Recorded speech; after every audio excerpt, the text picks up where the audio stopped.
We are back. Welcome on in, guys. Belly up, have a seat, and grab a drink as we talk even more Wingman Fantasy Football.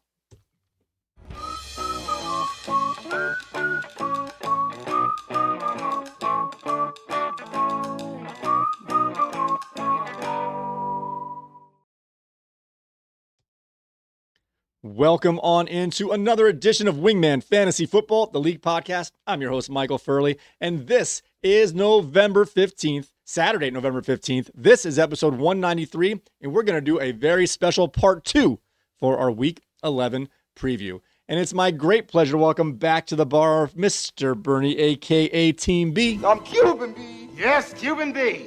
How you doing today, Bernie? Yeah, I'm doing all right. Just thinking about all of the casserole dish I'm going to throw some shade at later on. Okay, very good. All right, guys. All right, so in this second part of our Week 11 preview here, we're going to pick up where we left off. We're going to get into some updated player news as we have some clarity and some availabilities for some of our NFL players for Week 11. We'll also get into our Week 11 installment of a fourth and long with Bernie. We'll review and discuss the player movement in our Wingman Fantasy Football League, as there was a trade this past week, and we've got some opinions in this week's Trade Watch, and we'll also dive into the mailbag. But before we do any of that, I'd like to make sure that everybody is in the room. Wingman Assemble! All right, now that everyone is here, let's check in on the updated player news. All right, Bernie, as we always go on here, we do our best we can as we record this show early on Friday morning, but there's still some movement to be had in terms of these players that are questionable during the week with their practice availabilities. And we have some clarity with a number of players who have already been ruled out. So we're just going to run down this list of players. We'll start off with the early game on Sunday. The Washington Commanders will be without Jaden Daniels and Terry McLaurin.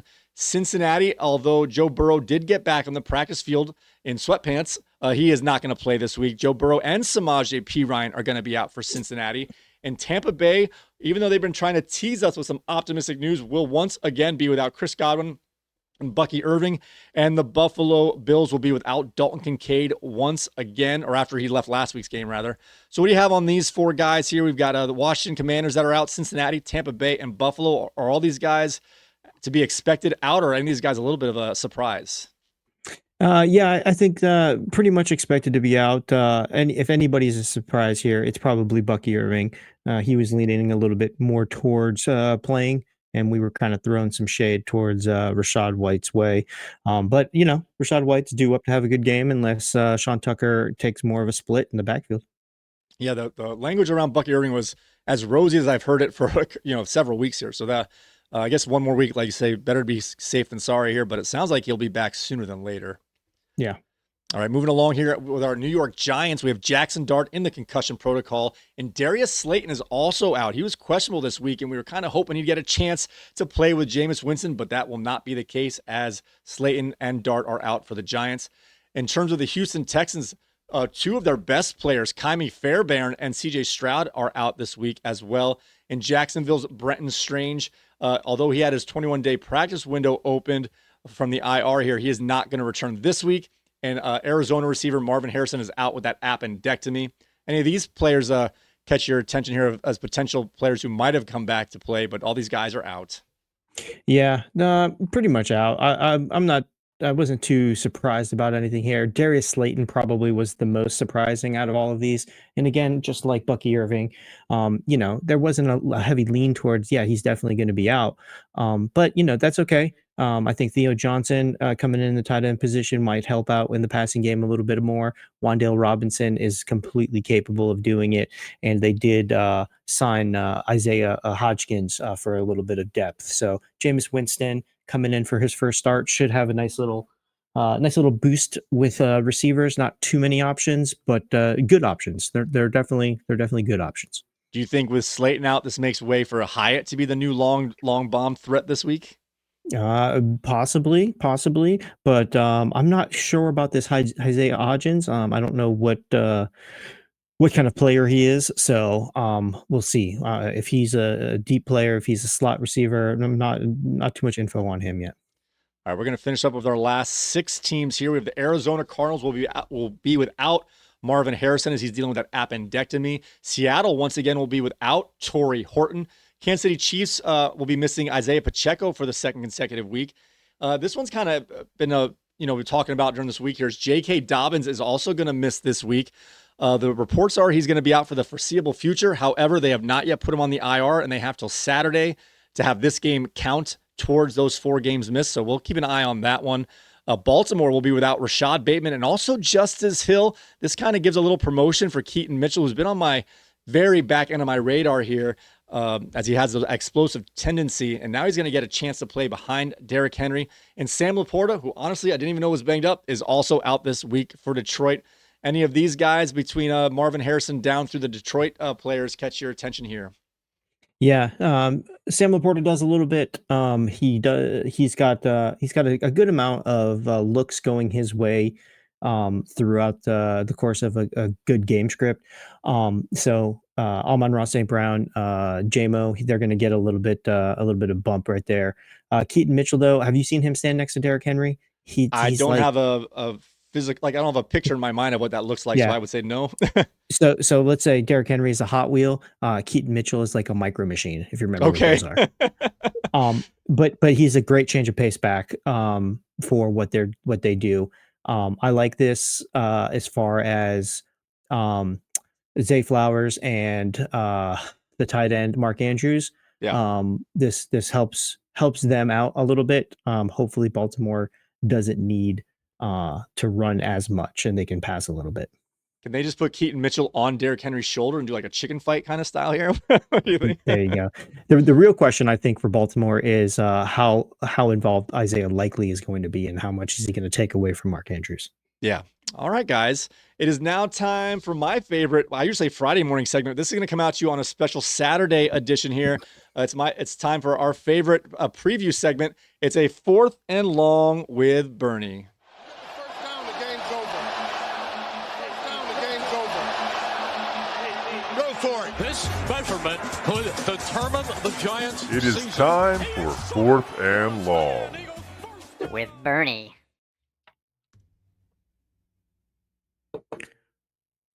What's up, football fans? It's Bernie here. Let's get in a little 4th and long here. Are you rooting for the laundry or the location? Let's talk about loyalty, specifically misplaced loyalty. Your team just got eliminated from the playoffs. You're sitting on the couch in your Tampa Bay Buccaneers creamsicle gear, watching the Miami Dolphins march towards a Super Bowl. This is fan fiction. And somebody, let's say it's your uncle, leans over and says, well, at least it's a Florida team. Do you punch Uncle Rico in the face, or do you nod and pretend that makes sense? This is the question every sports fan faces eventually. When your team is out, who do you root for? The team from your state, your region, or do you root against them out of spite because proximity breeds contempt, not camaraderie? Some people believe in rising tide theory. When your team is out, you want your region represented, your division even. At least someone from Florida is winning. SEC, SEC, SEC. You see this in college football all the time. Alabama fans rooting for LSU in the national championship game because it's the SEC. The logic is simple here. A win for one is a win for all of us. Shared pride, shared bragging rights. In the NFL, though, it gets a little bit more complicated. Take Florida again. You've got 3 teams. The Dolphins in Miami, the Bucs in Tampa, the Jags in Jacksonville. They don't play each other often, different divisions, different conferences. So when the Dolphins are out, do Miami fans root for Tampa? Some do. They'll say, hey, we're all Florida here. Same sunshine, same hurricanes, same questionable life choices that led us all to live here. California's got the same issues. The Niners, the Rams, the Chargers. Do they unite? Or does geography not override the fact that they've been trading playoff heartbreaks for decades? The 2 Texas teams, Dallas and Houston, different conferences, rarely play each other. But Jerry Jones looms so large over Dallas that it's hard to imagine Texans fans ever rooting for America's team. And yet, they both have Texas pride. The regional pride argument says, we're all in this together. Your success reflects well on me. If you win, it means your state, your region, Your culture is strong. It's the corporate team building retreat version of sports fandom. And then there's the other side, the are you out of your mind side? These are the people who say, if my team can't win, I don't want anybody in my division winning. I don't care if we share a state line, a TV market, a rest stop on I 95. You are my enemy. Your success makes my failure look even worse. This is the NFC East energy. Cowboys, Eagles, Giants, Commanders, pure, unfiltered hatred. Nobody in Philadelphia is rooting for Dallas ever, under any circumstance, not even if the Cowboys are playing a team of literal supervillains in the Super Bowl. The AFC North is the same way. Ravens, Steelers, Browns, Bengals, generational beef. Your grandfather hated them, your father hated them, you'll hate them, your children will hate them. It's in the bloodline. The NFC North might be the worst. Packers, Bears, Lions, Vikings, over 100 years of grudges. These people play each other twice a year, every year, forever. They don't just know your rival, you know them. You know their tendencies, you know their pain points, you've celebrated their failures and mourned their successes. You've watched them ruin your season more times than you can count. And now you're supposed to root for them in the playoffs because geography? The division rival argument says proximity doesn't create solidarity, it creates contempt. If you want your rivals to lose more than you want anyone else to win, you're not rooting for anyone in January. You're rooting against the teams you hate. That's not bitterness, that's loyalty. Here's where it gets interesting. What if it's not a division rival, but it's still your state? Dolphins fans watching Buccaneers, same state, different conference, no real rivalry there. Do you root for them? What if the former quarterback is on that team? The former coach, the guy who brought you your only championship and then left for greener pastures? What if it's the team that never won before? The Cleveland Browns finally making a Super Bowl run. Do Steelers fans who have tormented the Browns for 50 years secretly want them to get one just once for the culture? Or what about the Bills? 4 straight Super Bowl losses in the early 90s, the most heartbreaking streak in sports history. If they make it back, do Patriots fans root for them, or is the rivalry too deep? These are the exceptions, the loopholes, the moments where we tell ourselves, well, this time is a little different. Or is it? Or are we just making excuses because we want to watch good football here and we're tired of being miserable? Here's the thing about loyalty, though. It's supposed to mean something. If you root for anyone just because they're geographically convenient, what does your loyalty actually stand for? Are you just a fan of a zip code? But if you're so bitter that you can't enjoy good football because it's not your team playing, or even a fan of the sport anymore, or are you just a fan of winning? The truth is, most of us fall somewhere in the middle, just like in life. We have our own lines, we have our own exceptions. We tell ourselves we'd never root for our rivals until the circumstances are just right. And suddenly, we're finding reasons why this year is different. Maybe that's okay. Maybe loyalty isn't supposed to be absolute. Maybe it's supposed to be complicated. So, next time your team is out and someone from your city or state or region is still playing, ask yourself, am I rooting for the laundry or am I rooting for the location? And does it matter if they've beaten me 6 times in a row? I'm Bernie, and that's your fourth and long. All right, Bernie, very good, very good. I will say I am not against petty watching, hate watching. I will watch a game to root against a particular team if they've done something. Doesn't matter what it is. Doesn't have to even make sense. But I will find a reason to watch a team and maybe root against them. So that's definitely out there. I think I find when it comes to your SEC talk, I think it's just a way to cope. Like, yeah, we stink, but we lost to a team who's good. So at least we're part of that good thing, even though we're not really the reason for it. Yeah, and I think it really depends on the teams itself. And we'll go with college football here. There isn't an Auburn fan that's rooting for Alabama if Alabama makes the championship game. There just isn't, and vice versa. There's an Alabama fan rooting for Auburn to win a championship game because it's SEC. That rivalry is more than blood deep. It's genetically deep. So And those are the Yeah, those are the best. Those are the best rivalries. Those are the best ones.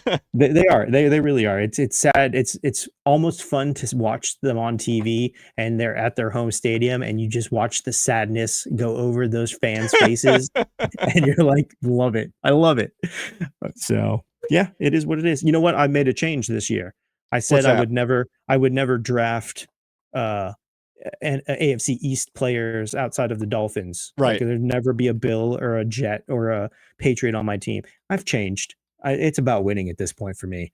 You know, I got the Bills defense right now, and that's as far as I'll go. You know, Bills like a defensive play. But yeah, this is the first year I've done that intentionally. So I haven't followed up on the story, but did you happen to hear after the Dolphins beating down the Bills? I think the Elbow Room in Fort Lauderdale is like a Bills bar. And Mike McDaniel, I guess he lives in that direction, supposedly, allegedly, on his way home, drove by to see the sad Bills fans. As he was driving home, he's like, let me just take a quick 5-minute detour and just see some of these sour pusses on the way home. That made him feel a little better. I think that's the story. I haven't followed up on it since Tuesday, but I think that's the alleged story here. Yeah, I think the last time I was at the Elbow Room might have been with you. Didn't we go for somebody's bachelor party down in Fort Lauderdale? We did. Yes, we did. I barely remember, but yes, that did happen. That place is dirty. It is. But it's been dirty for 70 years. All right, guys. We had some, this is only our second trade of the season in our league here. So we had some movement here. So we're going to discuss, we might have some opinions. So let's get into this week's trade watch. Buy. Sell. Wingman Fantasy Football Trade Watch. All right, first let's just set what the trade is. Then Bernie can discuss his level of collusion he likes to always bring up here. So we'll see if that's So first of all right, we had a 2-for-1 trade, which is very rare in our league because we do have specific roster requirements here. But when I forget who it was. Oh, Kayshon Boutte, when he was declared out on the Thursday night game, he was able to slide him into his IR, opening up an empty bench spot for the short period of time. And being that, you know, we're sticklers, but not sticklers as long as you have your minimums. We've had plenty of managers this year have an empty bench spot, so we're not going to over-regulate that, but as long as you don't have the empty bench spot because you're not holding the right number of players. Anyway, so we had a Maydaddy 2s pick up Derrick Henry and DK Metcalf for James Cook from Go Gators. These guys are two friends who came into our league at the same time about 4, maybe 5 years ago. It's been longer than you realize. And this is a pretty big trade, a 2-for-1. Like I said, it's just rare. Usually I'll do a 2-for-2, but the one guy is someone I'm willing to drop. I'll pick your worst player just to drop him. Like a Spencer Rattler, for example, but they were able to do the 2-for-1. What was your initial reaction when you saw it come through? Because it's always a surprise when you see a trade come through the league messenger here, because you're not a part of the back and forth here. What was your first initial reaction when you saw the trade here? Yeah, my initial reaction was, has anybody commented on this yet? Has everybody seen this and nobody's made a comment yet? Because this seems a little ridiculous. How so? That was initial because it was a wide receiver 1 and a running back 1 for one running back 1. You know, those guys just in name recognition are starters. You know, Derrick Henry was on the winning team last year, the championship team last year. DK Metcalf is DK Metcalf. You know, there's highlight reels of DBs just bouncing off of him when they try to tackle him. So it's just one of those things. I saw it and I was like, hey, is that cool? Are we letting this happen? And then, you know, we had a talk and it kind of like, yeah, you know what? It's not that bad. Both teams, both managers are competitive. Neither of them are out of this playoff scene right now. No, we got a 6-4 team and a 5-5 team, so they're both in So I don't think there was collusion in there. I think that both managers more than likely legitimately think this is a good trade. Now, I have my opinion on the trade, but I would never decline a trade if two people strongly agree that it's a good trade for both of their teams. Right. You know, so I agree in that my initial reaction was like, whoa, Derrick Henry's moving. That one just caught my attention just without really looking at it and digesting it all, just the initial names on the board real quick. And I was like, oh my names gosh. on the board. Exactly. Yeah. And then I was like, and then I look, well, I'm like, well, James Cook. And then I started looking at the stats a little bit at fantasy wise, and James Cook has really is one of the top 3 running backs this year. Derrick Henry, I'm not sure where he's sitting now because he's had a few lower scoring. He hasn't had those big games since week 1 or 2, so he's probably like a 11 or 12 running back this year. Again, I don't have it in front of me. And James Cook's a 3 top, overall, not a running back 3, but 3 overall in terms of running back. And then DK Metcalf, if he doesn't score a touchdown, he's really getting only 30 yards a game. But you mentioned it before as we did a pre-tape before. At least in the short term, he's got some good matchups, does DK Metcalf. Yeah. So the May Daddy 2s is definitely going to play DK Metcalf because of the matchups, even if he's not going to play him otherwise. But this could be a sabotage setup here, as DK Metcalf has been a little bit of a weight on the roster of Go Gators. So that one's going to swing it here. We got 2 running backs. One is better this year. One's a better legacy player. The second player in this deal is really going to affect the weight of this. If it's a sabotage, it's a good move for the one side of the 2-for-1. If he's a playable starter going forward, it's a good deal here for the 2 of the 2-for-1 deal. Yeah, I can see that. The only real concern I have is the quarterback situation for all 3 players. Josh Allen does rush for touchdowns. Obviously, Lamar Jackson does. But I would say that Lamar Jackson is probably taking more of a back seat as a rusher than Josh Allen is this year, right? And focusing on the passing game. And it as far as DK goes, I mean, it's Aaron Rodgers throwing him the ball. That could come alive at any moment. So it's just the possibilities of those 2 players going forward. Sometimes it's hard to look at the past with elite players, like look at previous games with elite players, because they're elite players for a reason. It's like they're if they've had bad games previous, that just means that there's less bad games in the future. Yep, I agree completely. I would say both these guys are regression candidates. Again, they're both number 1 running backs. I think Derrick Henry's been underperforming a little bit. Though there's always that chance that he's the age cliff, so it could be a non-bounce back. But I would say he's, for his overall stats you expect him to get, he's on the lower side of it through this point. And I would say James Cook's on the overside of it through the first half of the season at this point. So it's really going to depend on how much that regression flip-flops. At worst, they're probably going to end up being even for the year. And then you might have the player who is good for the first half and good for the second half, as opposed to having it, you know what I mean? I mean, they're both good. I'm saying it relatively speaking. So I like the move here for May Daddy 2s, although I've made trades where I'm like, oh, I killed this trade. And then you look back and like, nope, no, I didn't. That no-name guy. I remember trading Cortland Sutton for DeAndre Hopkins. The 1 year DeAndre Hopkins was awful. I'm like, he's going to bounce back. Never did. And Sutton was good all the rest of the year. So you never know. Yeah. This is very true. You never know. This could be the year that they retire. All right. I want you guys, especially people, anyone out there, so let me pose it one more time. Derrick Henry and DK Metcalf acquired for James Cook. You guys out there, let me know who you think won the deal, the player acquiring the 2 players or the player acquiring James Cook. And if you're in our league, go ahead and rant about it. I give you permission to do your own personal mic rant this week in the comments, and we'll let it fly next time. So I think it's a pretty fair trade, to be honest with you. Just maybe you might have a personal preference of what type of player you like, but it's really probably a pretty fair deal. All right. Good job, Commissioner. Way to smooth that out. No collusion there. All right, guys, it's time to get into this week's mailbag. You've got mail. You've got mail. Wingman Fantasy Football. Mailbag!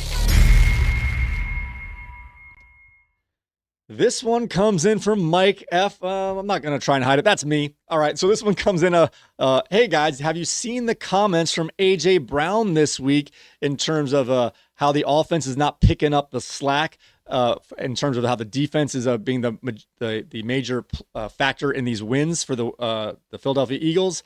And did you see his comments as he's playing Madden with his buddy online, telling people if you have him in your fantasy lineups to sit him? Very honest. And nonetheless, A.J. Brown has said he's not apologizing for any of these comments. I'm not saying he should. I'm just saying that's what he's saying here. He's like, if I can't talk to my friends about, just general things, I'm not going to, I'm not always on the clock. And when he is on the clock, he says the right things generally.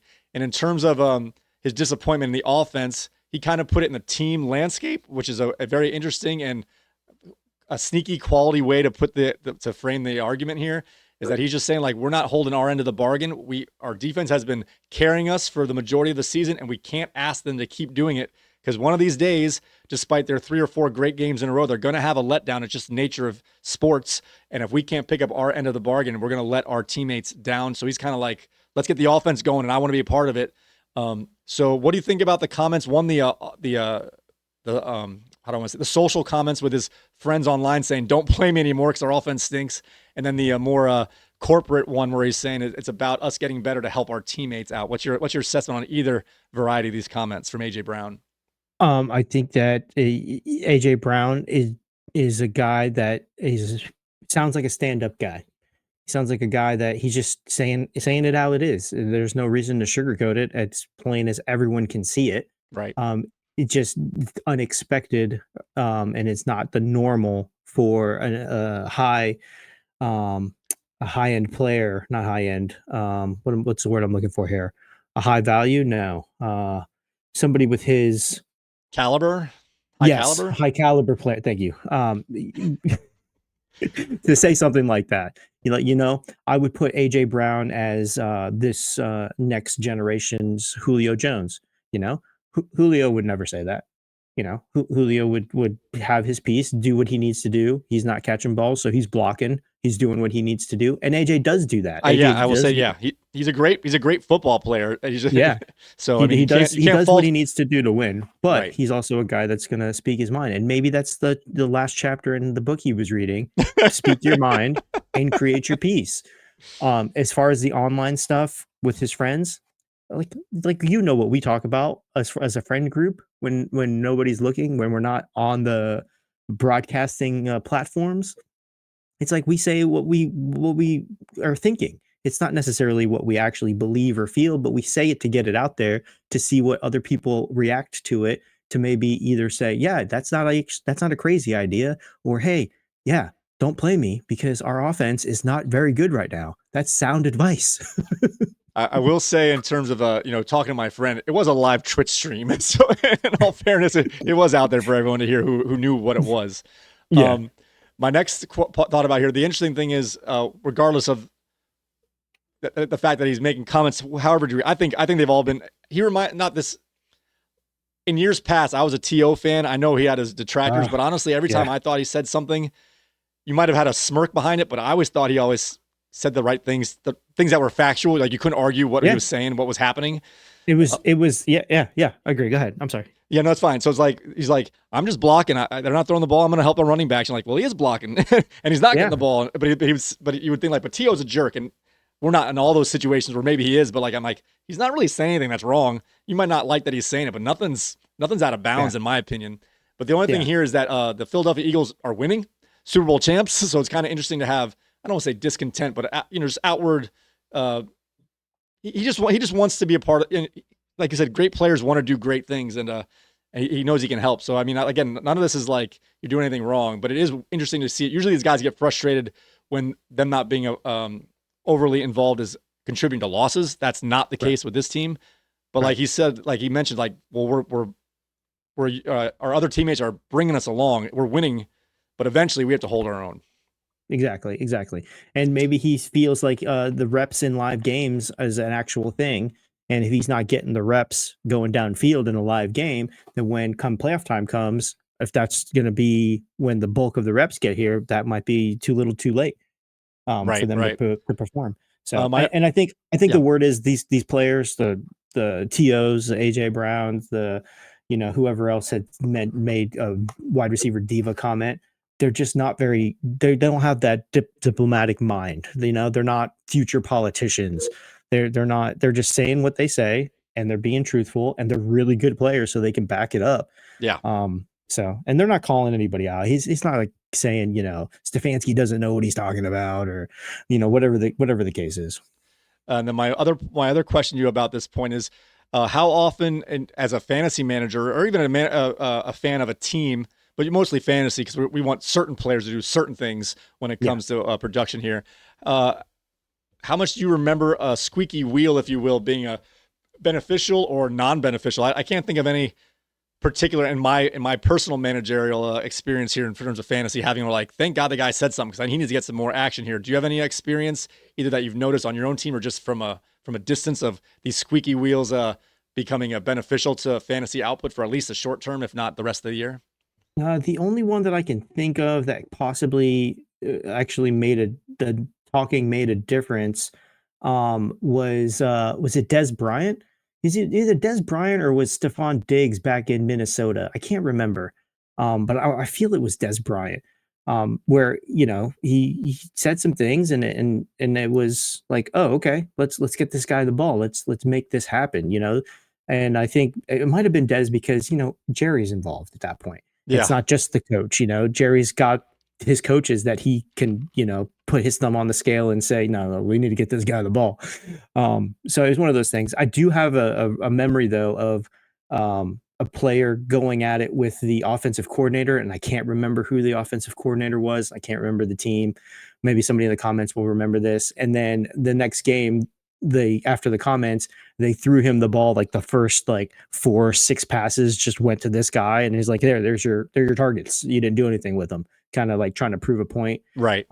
It's all about the game script kind of point. It's like you'll get yours when it's time for you to get yours, and it's not necessarily the focus all the time. Well, it can't it's a be double-edged sword though, because you gotta get the ball to your playmakers. Yeah. Well, at this point, it can't be much worse. He's only had 2 really good games. He's had a lot of duds here, so I'll take the squeaky wheel because something's got to be different. Yeah. And I'm although he's been quietly squeaky all year, but this has been the loudest. And again, we're over exaggerating a little bit how complaining and how loud and how squeaky, but nonetheless, it's out there right now. Yeah. Yeah. And I think that culture in that locker room and that is okay. They're okay with that because he's not bad mouthing the team. All right, guys. Well, I want to thank you guys so much for joining us for part 2 of our Week 11 preview rather. We were able to get a lot of it down, but we did have some technical difficulties. And Bernie worked so hard on these 4th and longs. I want to make sure you guys had a chance to hear it as well. So we want to make sure to get the second part out here for you guys. So thanks for finding us again as a special Saturday issue here for our preview here. Don't forget to join us on Sunday morning for our Sunday morning quickie. We already mentioned a lot of the guys who are out, but then there'll be some guys who are be added to that list, and we'll let you know who's going to play as well. So with that being said, guys, thanks for joining us for another edition of Wingman Fantasy Football, the League podcast. You can find us on all of your favorite podcasting platforms. Just search Wingman the League, and we'll come to the top of your search. If you want to see our graphics, our faces, our barroom and decorations, you can go to our YouTube channel at wingmanfantasyfootball.com/YouTube or youtube.com/@Wingman Fantasy Football. When you head over there, guys, do me the favor, hit that like button, subscribe, hit the notification bell, leave a comment, let us know your most lopsided trade you've ever been a part of, good or bad, and let us know what you think about the particular trade we mentioned earlier. And if you can remember any squeaky wheel games that really helped your fantasy squad overcome a deficit in any particular week. With that being said, guys, may your glasses be full, your mugs stay frosty. And is the Big 12 the best division in college football? Probably not. All right, guys, we'll see you next time. Thanks.